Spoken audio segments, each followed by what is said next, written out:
안녕하십니까. 과학기술정보통신부 2차관 유재명입니다.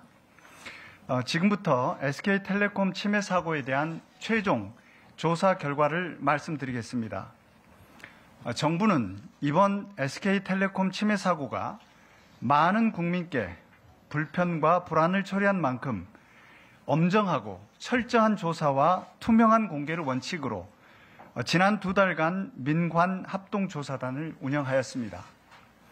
한편 국회 과학기술정보방송통신위원회에서도 TF를 운영하여 정부의 민관 합동조사단의 조사 상황을 지속 점검해 왔습니다.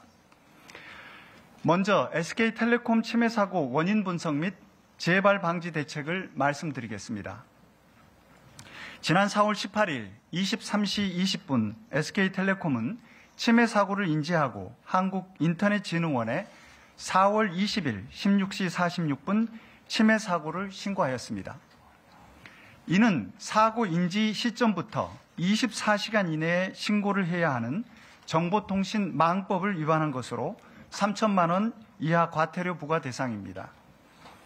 과기정통부는 SK텔레콤의 유심 정보 유출을 중대한 사이버 침해 사고로 판단하고 4월 23일 민관 합동조사단을 구성하여 피해 현황, 사고 원인 등을 조사하였습니다.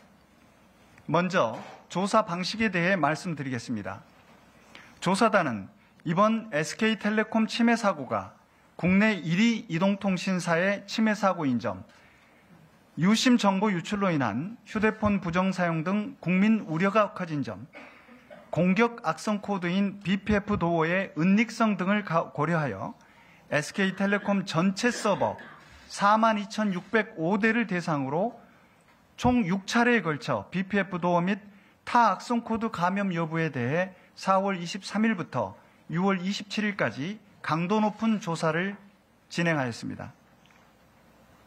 또한 조사 과정에서 확인된 감염 서버는 포렌식 등 정밀 분석을 통해 정보 유출 등 피해 발생 여부를 파악하였습니다.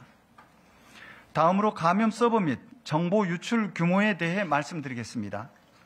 조사단은 이번 침해 사고로 공격을 받은 총 28대의 서버에 대한 포렌식 분석 결과 BPF 도어 27종, 타이니쉘 3종, 웹쉘 1종, 크로스시트 1종, 슬리버 1종 등 악성 코드 33종을 확인하였습니다. 확인된 악성 코드 정보는 피해 확산 방지를 위해 백신사, 경찰청, 국정원 등 주요 민간 및 공공기관에 공유하였으며 악성 코드 점검 가이드를 보호나라 누리집을 통해 배포하였습니다. 또한 유출된 정보는 전화번호, 가입자 식별번호, IMSI 등 유심 정보 25종이며 확인된 유출 규모는 9.82GB, 임시 기준 약 2,696만 건이었습니다. 한편 조사단은 감염 서버 중 단말기 식별번호 IMEI, 이름, 전화번호 등 개인정보가 평문으로 임시 저장된 서버 2대와 통신기록 CDR이 평문으로 임시 저장된 서버 1대를 발견하였으나 정밀 분석 결과 방화벽 로그 기록이 남아있는 기간에는 자료 유출 정황이 없는 것을 확인하였습니다.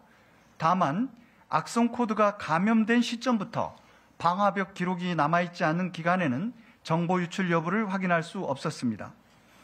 다음으로 사고 원인에 대해 말씀드리겠습니다. 화면에서 보시는 바와 같이 공격자의 행위를 초기 침투, 추가 거점 확보, 정보 유출 3단계로 구분할 수 있었습니다.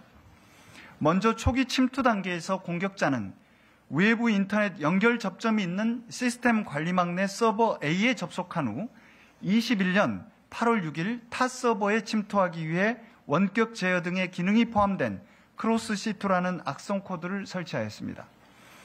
당시 서버 A에는 시스템 관리망 내 서버들의 계정 아이디, 비밀번호 등이 평문으로 저장되어 있었으며 공격자는 동 계정 정보를 활용해 시스템 관리망 내 서버 B에 접속한 것으로 추정됩니다. 조사단은 추정의 근거로 서버 A에 평문으로 저장된 아이디, 비밀번호를 활용해 서버 B에 접속한 로그 기록은 남아있지 않으나 시스템 관리망 내 타 서버에